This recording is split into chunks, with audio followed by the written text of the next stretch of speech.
This is episode 31. Doing one on a Saturday, which is the first, I think. Usually I'm not doing them on the weekends, but I'm driving back from my grandma's, so I figured I'd do it while I got the drive. Things are going. Still not perfect, but pretty good. Did have a pop yesterday, and I had pops today, and then my grandma, I had some windmill cookies. Of course, I couldn't eat just one or two. I had like 6 of them.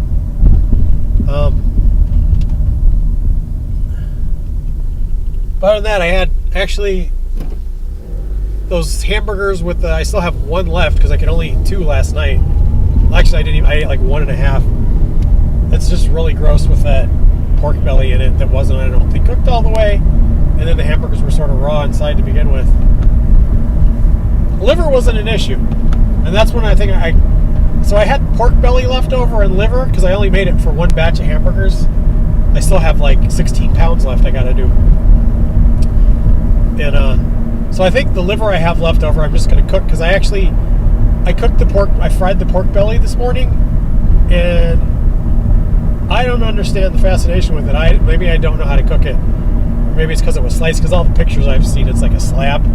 This was like sliced kind of like bacon, but thick.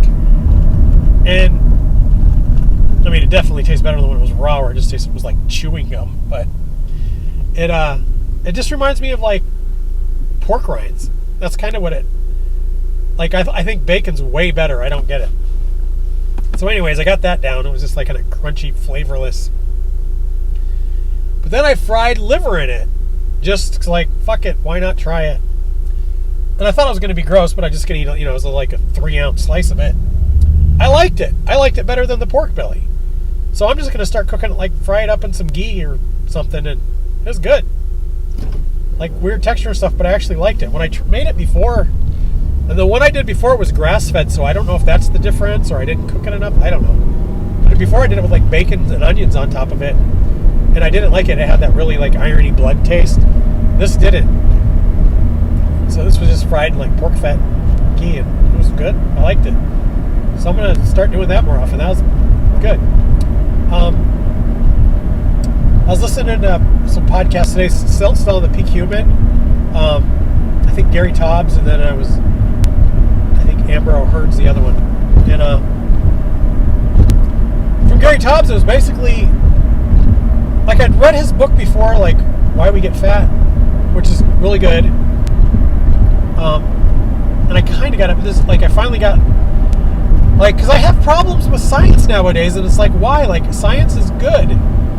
But what his point was is like, nutrition science is shit. It's not really science, and that's why, like, you think science sucks, because they're not really proving anything. It's just these hypotheses that they prove with epidemiology studies that they cherry pick, and epidemiology sucks. It's not science. It's bullshit.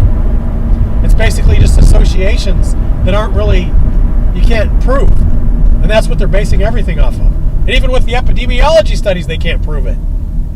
Like, they're not even conclusive unless they fucking, cherry pick or don't control everything. So, like, there's no, because, like, I'm like, how can I not like science when, like, that's what, like, and that's what his, like, he was in with, like, physics and stuff. He was a journalist for science, and he studied physics, which are rigorous scientists. I mean, like, they put stuff on the moon. You got to get that right. You know what I mean? Like, if you were wrong, it'd be obvious. You know what I mean? Everything they do. And cell phones are, like, everything. Satellites, like, space. Science is good. And then all this food stuff, every day there's a new study coming out contradicting the one that was out last week. And how can that be? It's because all of them are unscientific epidemiology studies from people that aren't even scientists. It's like, so that's why I think science is bullshit, because it's bullshit. I think bullshit science is bullshit. If that make any sense? Basically, all the food science and nutrition science that comes out is horseshit. Like, they don't really know, and then they like think they act like they do.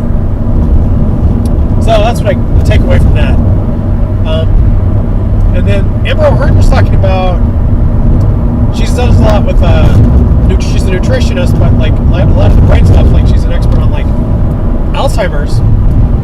Anyway, I've said this before, they call it like type 3 diabetes. And a lot of the insulin stuff, like your glucose, has a lot to do. Like if your brain becomes insulin insensitive or sensitive, basically you can't use the glucose, and it slows the function, and you're not getting enough energy. So your body will shut off certain things. But the interesting thing she said was, but it only affects glucose, like Alzheimer's. So like if you go on a ketogenic diet and you get to where you can use ketones in your brain, which if you don't know what that is, like if you basically stop eating carbohydrates, your body will burn fat, but it also, you make it like your liver will make these things called ketones, and your muscles and your body can use them, but they really get used good in your brain. Like they're very efficient. It's a fuel source for your brain that your body makes. And like so even if you have like say you got Alzheimer's, if you went on a ketogenic diet, you actually could help fix your brain, and you could get the fuel source better. You know what I mean? So I thought that was interesting that like even though you might be slow in glucose, if you could switch over to ketones, your brain might run good again because it's a different fuel source, which I think is fascinating. And what was the point? Was that the point? Speaking of brains not working. So anyways, ketones, glucose. Well, anyways, yeah, so you could switch it over and sort of fix this. Oh, my point was, so you hear all these people, and I felt it where you're a little bit, but I haven't done it good enough. But like, once you get fatted out, a lot of people are like on the ketogenic diet or carnivore, or even low carb, they say all of a sudden like the brain fog goes away and they can think clearer and faster. Like, I wonder if it's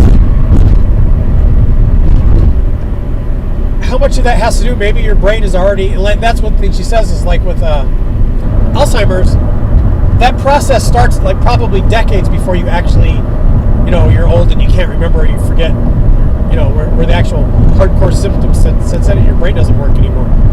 So how much of that is, just your diet's clearing up, or how much of it is like your brain's already starting to be effed up on glucose, and when you switch over to ketones, all of a sudden, boom, it's not that your brain's working better, it's that your brain's the way it's supposed to be all of a sudden again. You know what I mean? Because it's like we can do a different fuel source, so it's not damaged.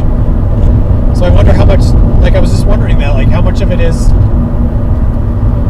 like you're just healthier, or how much of it is your brain's actually going back to the way it's supposed to be. So I don't know. That's very interesting.